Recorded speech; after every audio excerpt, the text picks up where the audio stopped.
muchas ganas de que llegue el jueves ya para disfrutar el primer partido.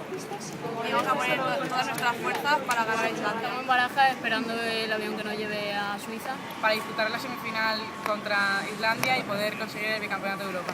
Estamos aquí con muchas ganas ya de que llegue el avión y cogerle para aterrizar en Suiza, ya que llevamos mucho tiempo esperando que llegue esta semana ya para jugar el partido. Ya que quedan 48 horas para la hora clave, para disputar el partido más importante de este año, de la selección española sub-17. Antes de coger el avión al destino Nyon, que el jueves tenemos un partido muy importante contra Islandia. El jueves jugamos y estamos deseando ya que sea este jueves para jugar con ganas y poder estar en la final. Pues ya estamos aquí, dentro de unos minutitos cogeremos el avión para ir a Suiza, ¿no? Trasladar a todo el equipo y preparadas para jugar ya la fase final de este campeonato.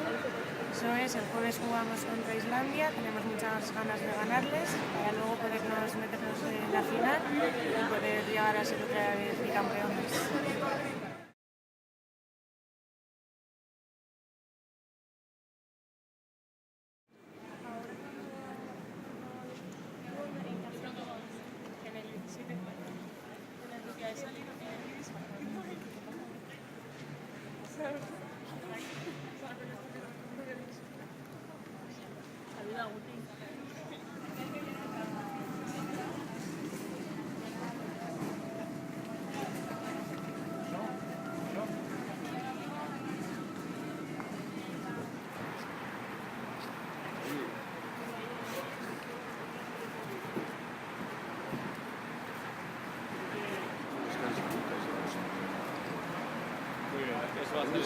Eso va a salir a la Parece que no está, pero está ahí.